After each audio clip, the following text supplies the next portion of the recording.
Menteri Dalam Negeri yang dalam hal ini Pak Horas Maurus Panjaitan yang akan menyampaikan materinya, Pak Kapolri yang dalam hal ini Kapolri, Pak Ferdianto Pertisasa. Mari, terima kasih Pak atas menghadiri konsolidasi nasional KPU. Pasti kita berpedoman pada undang-undang pilkada yang memang masih menjadi pijakan kita. Kita melakukan pilkada serentak ini untuk yang hanya kali ini di tahun yang sama, di hari yang sama, seluruhnya nanti bareng. Kalau kemarin terakhir 2020 kan hanya di 270 daerah.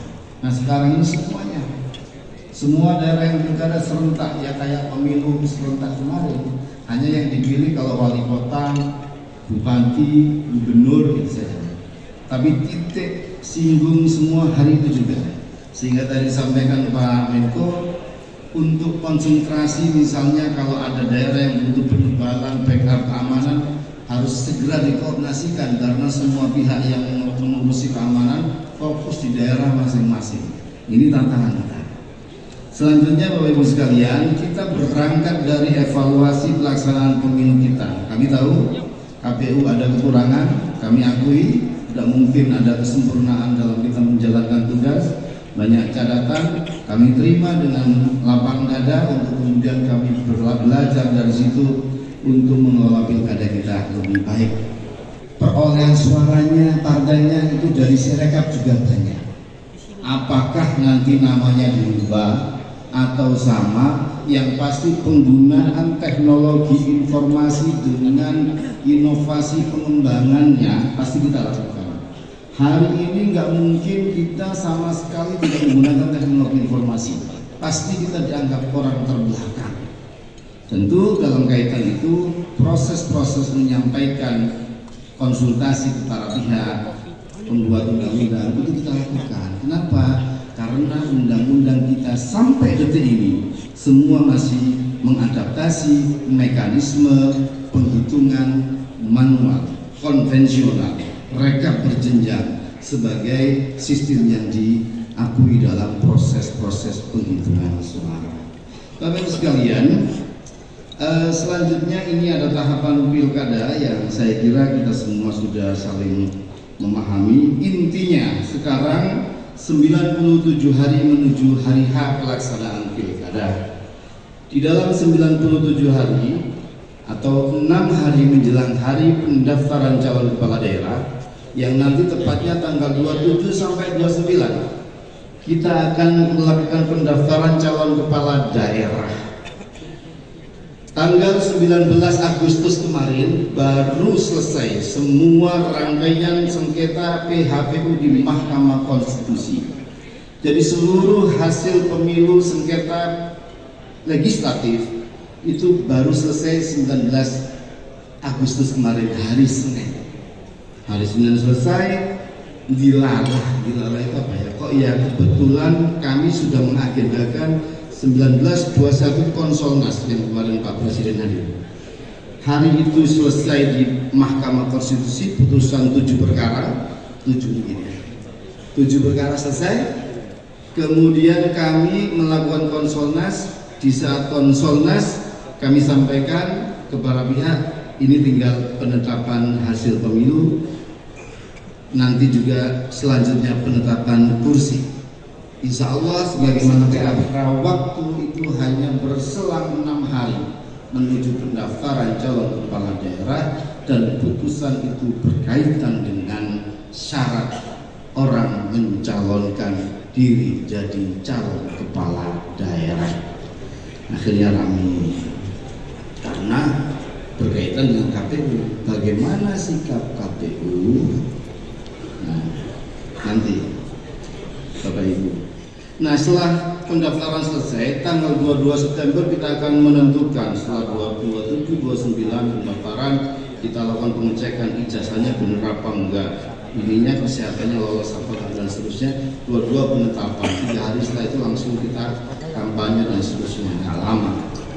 Jadi ini singkat saja sebenarnya. Setelah itu proses berjalan dan seterusnya.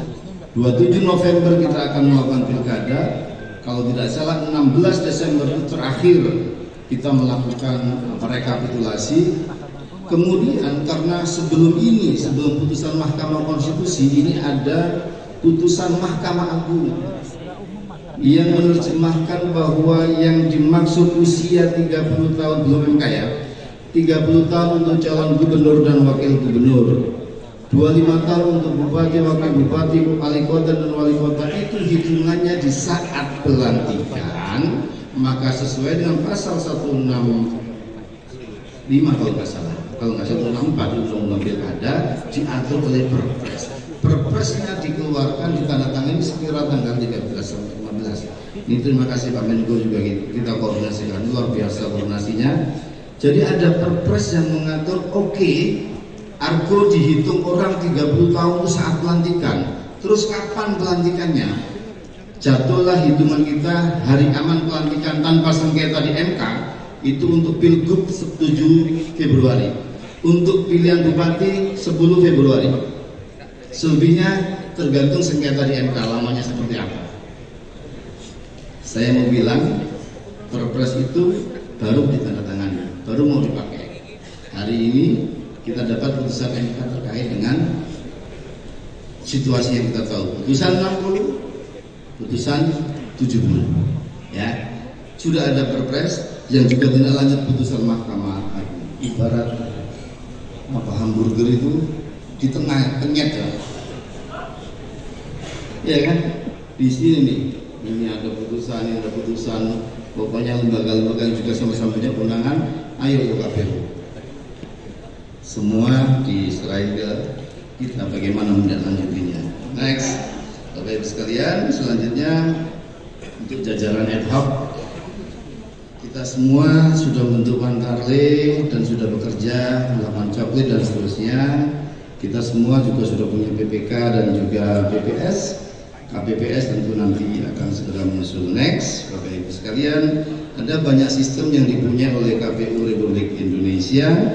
Ini banyak sekali sistemnya, sipol dulu saat pendaftaran partai, misi semua ini, sidale untuk DPD dan seterusnya, sirekap yang paling memicu. Kalau kita googling mungkin keluar duluan sirekap dengan segala dinamikanya. Tetapi kita meyakini bahwa ini upaya dokumentasi. Kalau sekarang kami soal pencatutan, kami ingin menyampaikan yang nyatut kan bukan KPU, sama dengan pendaftaran partai politik Bapak Ibu sekalian. Hari ini kami masih sering dapat surat, Bapak nama saya dicatat partai A, mohon dikeluarkan. Loh, yang masukin ke partai ini bukan KPU kok kita yang keluarkan. Baru kita sampaikan ke partai, partai A ini ada orang bersurat katanya KTP-nya kami catut, maka keluarkan. Yang menyerahkan itu kan partai, bukan kami. Kami melakukan pemeriksaan di saat verifikasi administrasi, verifikasi faktual. Begitu. Jadi kami juga nggak bisa loh delet itu. Itu akun ya. Kalau ada yang belum masuk dan seterusnya masih ada mekanisme untuk memasukkan nama-nama ibu yang namanya data hidup, yang kemarin masih hidup, hari ini kecelakaan hilang dari DPT. Kita juga tidak semuanya tahu, kecuali ada laporan. Yang kemarin dari TNI kemudian pensiun, polisi pensiun, mendadak jadi pemilih kan begitu.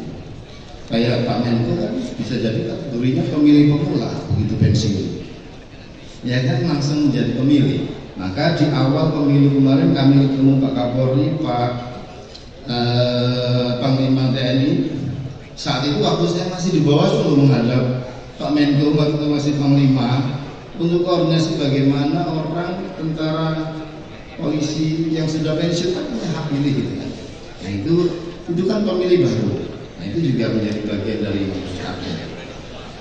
Bapak Ibu sekalian, next juga ada kriteria lokasi. Sebenarnya adalah adanya TPS lokasi khusus, TPS yang didedikasikan untuk orang yang tinggal tidak sesuai dengan KTP-nya karena belajar, santri dan seterusnya, terus panggil, rumah tahanan, relokasi bencana dari konflik dan lain-lain. Nanti harus koordinasikan karena direncanakan dari awal. Kalau tidak nanti repot pemenuhan alat surat suara dan seterusnya. Next. Mohon izin Bapak, Anda 5 menit. Ya, next. Ini kita lewati terkait dengan tahapan pencalonan. Next. Pasangan calon perseorangan ini juga jadi isu. Banyak calon atau kota kosong. Apakah itu domainnya mesti 100% urusan KPU? Sebenarnya enggak juga.